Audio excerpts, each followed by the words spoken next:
പശുവിനോടൊക്കെ എന്തോ വല്ലാത്തൊരു അകൽച്ചയാണെന്നാണല്ലോ വർത്തമാനകാല സാഹചര്യത്തിൽ ഇന്ത്യയിലെ ബഹുസ്വര സമൂഹത്തിന്റെ മുമ്പിൽ ചില ആളുകളൊക്കെ പറഞ്ഞുകൊണ്ടിരിക്കുന്നത്. നിങ്ങൾ നോക്കൂ പ്രിയപ്പെട്ടവരെ, ആ ബലിമൃഗത്തെ നമ്മൾ കൊണ്ടുവരുമ്പോ അതിനെ ഒന്ന് തടകൽ സുന്നത്താണ്. പള്ളിയിലെ കാളി വരുമ്പോ തക്ബീർ ചെല്ലണോ? പള്ളിയിലെ ഇമാം വരുമ്പോ തക്ബീർ ചെല്ലണോ? നാട്ടിലെ ഏതെങ്കിലും അറിയപ്പെട്ട ഒരു വലിയ ആലിമ വരുമ്പോ തക്ബീർ ചെല്ലണോ? തമിഴ്നാട്ടിൽ നിന്ന് നിങ്ങൾ കൊണ്ടുവരുന്ന കാളയുണ്ടല്ലോ, ഉളുഹിയത്തിന്റെ മൃഗം, അതിനെ കാണുമ്പോ നിങ്ങൾ തക്ബീർ ചെല്ലണം. അതിനെ കാണുമ്പോ തക്ബീർ ചെല്ലണം. ദുൽഹജ്ജ 1 മുതൽ അറുത്തു കൊടുക്കുന്നത് വരെ, യാമുത്ത ശരീക്കിന്റെ അസർ വരെ തക്ബീർ ഉണ്ടല്ലോ. അസ്തമിക്കുന്നതിന് മുമ്പ് വരെ അറുത്തു കൊടുക്കാം.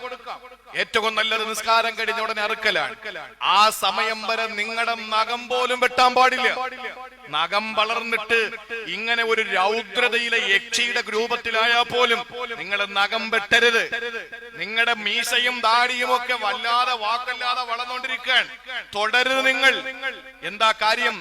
തമിഴ്നാട്ടിൽ നിന്നും മറ്റ് ചന്തകളിൽ നിന്ന് കൊണ്ടുവന്ന കേവലം ചാണകമിടുന്ന മൃഗമാണ് എന്ന് പറയുകയും, ഒരു ഭാഗത്ത് ഇത് അമ്മയാണ്, അച്ഛനാണ്, പെങ്ങളാണ്, അമ്മായിയാണ് എന്ന് പറയുന്നതോടൊപ്പം ലോകത്ത് ഏറ്റവും കൂടുതൽ മാംസ വ്യവസായം നടത്തുന്ന ഏറ്റവും വലിയ കയറ്റുമതി നടക്കുന്ന രാജ്യം അമേരിക്കയാണ്.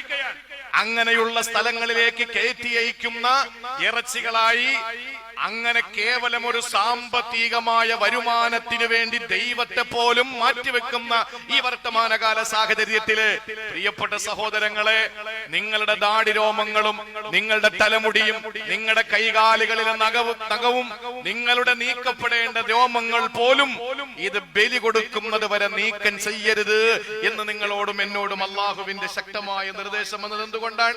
ഇതൊരു ഇബാദത്തായത് കൊണ്ടാണ്.